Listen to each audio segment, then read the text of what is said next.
Bollywood actor John Abraham इन दिनों अपनी आने वाली फिल्म तेहरान की रिलीज की तैयारी कर रहे हैं, जो 2012 में इजरायली राजनयिकों पर हुए हमलों पर आधारित है।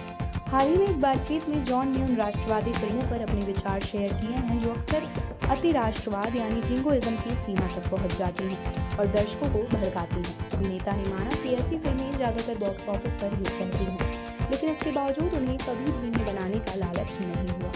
हाल ही में उन्होंने छावा और दी कश्मीर फाइल्स जैसी फिल्मों के बारे में बात की, जो बॉक्स ऑफिस पर चर्चा में रही लेकिन अक्सर कंट्रोवर्सी भी पैदा करती हैं। एक एक्सक्लूसिव बातचीत में जॉन ने बताया कि वह इस ट्रेंड का हिस्सा बनने से क्यों बचते हैं। जॉन ने कहा, हमें सेंसरशिप की ज़रूरत है, लेकिन जिस तरह से इसे लागू किया गया उस पर थोड़ा सवालिया निशान है। उन्होंने हमारे साथ अच्छा व्यवहार किया है, लेकिन मैं भी अपनी फिल्मों को बनाने के तरीके से जिम्मेदार रहा हूँ। मैं ना तो राइट विंग हूँ न लेफ्ट विंग, मैं अपॉलिटिकल हूँ। हालांकि ऐसी फिल्में बड़े पैमाने पर दर्शकों को लुभाती हैं। जॉन अपने फिल्मों के संदेश को लेकर सतर्क रहते हैं। उन्होंने कहा, मुझे चिंता इस बात की है कि राइट विंग फिल्में बड़ी संख्या में दर्शक जुटा लेती हैं और तब तक एक फिल्म मेकर के रूप में आप खुद से पूछते हैं, क्या मैं व्यावसायिक लाइन अपनाऊंगा या वही कहूँगा जो मैं कहना चाहता हूँ, और मैंने दूसरा रास्ता चुना है। जब उनसे पूछा गया कि क्या वह छावा या द कश्मीर फाइल्स जैसी फिल्में बनाने के लिए कभी भी लालायत हुए हैं, तो जॉन ने साफ कहा, मैंने छावा नहीं देखी है, लेकिन मुझे पता है कि लोगों ने इसे बहुत पसंद किया और दी कश्मीर फाइल्स को भी।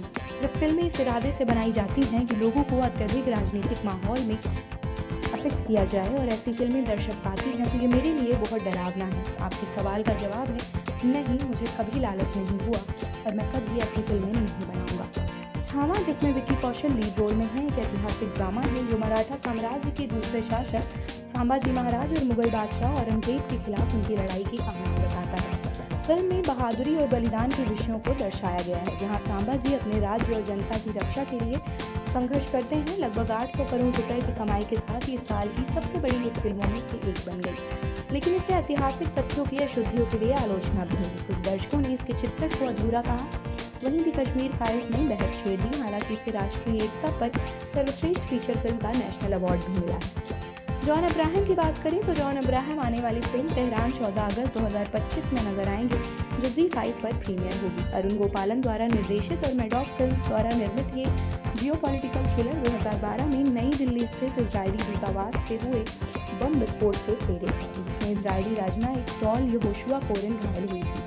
कहानी रेसिपी राजीव कुमार यानी जॉन अब्राहम का पीछा करती है, जो भारत, इजराइल और ईरान से जुड़े एक हाई स्टेक्स इंटरनेशनल मिशन में उलझ जाते हैं। ईरान और इजराइल से जुड़े भू राजनीतिक सेंसिटिविटी के कारण तेहरान को सिनेमाघरों में रिलीज नहीं किया जाएगा, जिसे जॉन ने एक एक्टर के रूप में दिल तोड़ने वाला बताया। इसके बावजूद फिल्म वास्तविक घटनाओं से प्रेरित रोमांचक कहानी पेश करने का वादा करती है और जॉन अब्राहम के गंभीर मुद्दा आधारित किरदारों के प्रति समर्पण को साफ दर्शाती है। आप देख रहे हैं सौगंध टीवी, सौगंध वतन की।